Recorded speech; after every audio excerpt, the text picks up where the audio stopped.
Bonjour à tous, bienvenue sur Cardio Online lors des JESFC 2021. Je suis Antonin Trimaille, interne de cardiologie à Strasbourg et membre du Collège des cardiologues en formation. Et j'ai le plaisir de me retrouver ce matin avec le professeur Marc Samama, anesthésiste réanimateur à l'hôpital Cochin à Paris, pour parler du traitement anticoagulant au cours de la Covid-19. Alors, bonjour Marc.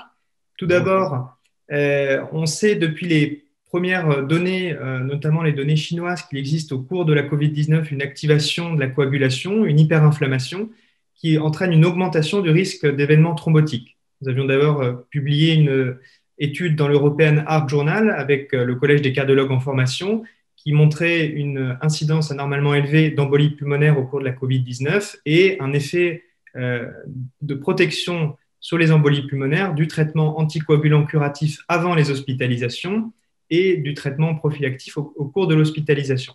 Alors, j'ai une première question à vous poser, Marc, qui est quelles sont les données dont on dispose actuellement sur l'utilisation du traitement anticoagulant au cours de la Covid-19 ?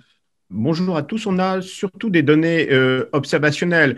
Il y a actuellement plus de 20 études en cours, randomisées, répertoriées par l'OMS, qui comparent un traitement préventif avec un traitement intermédiaire ou un traitement intermédiaire avec un traitement curatif, ou les trois modalités. Pour l'instant, on n'a aucune finalité dans aucune de ces études. On attend les résultats. On sait simplement qu'il y en a une qui a été interrompue pour la survenue de complications hémorragiques dans le groupe curatif. Donc, nos données sont essentiellement observationnelles. Elles montrent quand même que les patients qui sont traités par des anticoagulants au long cours auraient moins de complications. C'est normal, ils sont anticoagulés et ils vont développer un Covid, mais ils sont anticoagulés.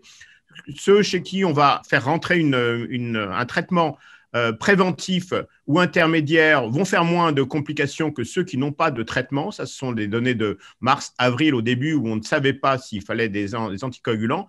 Maintenant, généralement, la majorité des patients sont anticoagulés en mode préventif ou en mode intermédiaire et c'est assez rarement en mode thérapeutique, uniquement quand ils ont des complications. Alors justement, vous l'avez dit, on attend encore les données des essais cliniques. Quelles sont les indications du traitement anticoagulant qu'il faut retenir en pratique actuellement ? Alors, je vais parler de ma paroisse. À l'Assistance publique Hôpitaux de Paris, nous avons développé une application qu'on peut trouver sur les smartphones qui s'appelle Reco Covid et pour lequel, avec le professeur Sanchez et le professeur Smadja de l'HEGP, nous avons fait un algorithme qui en fait est extrêmement simple et qui donne le choix entre trois anticoagulations. En fait, tous les patients qui vont être hospitalisés doivent avoir une anticoagulation préventive.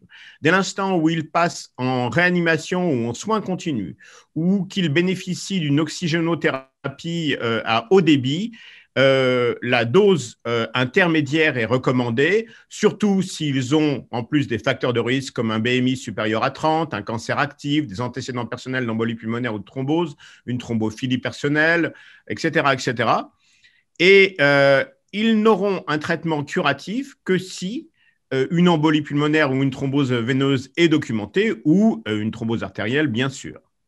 Et alors, on le sait, quand on introduit un traitement, on a toujours en tête le rapport bénéfice-risque. Avec le traitement anticoagulant, c'est bien sûr le risque hémorragique que l'on peut craindre. Est-ce qu'on dispose de données dans les registres sur ce risque hémorragique avec les traitements anticoagulants dans la Covid-19 ? Oui, bien sûr. On a par exemple une série française de Fressé avec 92 patients chez lesquels 21% vont développer des complications hémorragiques et la plupart d'entre eux sont dans le groupe curatif. On est en train de revenir sur la dose curative donnée un peu largement chez des patients qui n'ont pas forcément une thrombose. Dès l'instant où il y a une thrombose, on doit être curatif, ça c'est évident. Mais s'il n'y a pas de thrombose, les doses curatives sont responsables de complications hémorragiques et dans notre propre série à l'hôpital Cochin, nous avons environ 20% de complications hémorragiques chez des patients de réanimation qui ont bénéficié d'une dose curative alors que peut-être ils n'auraient pas dû l'avoir. Merci beaucoup Marc pour toutes ces réponses qui nous permettent d'y voir vraiment plus clair dans les indications, l'utilisation du traitement anticoagulant dans la Covid-19.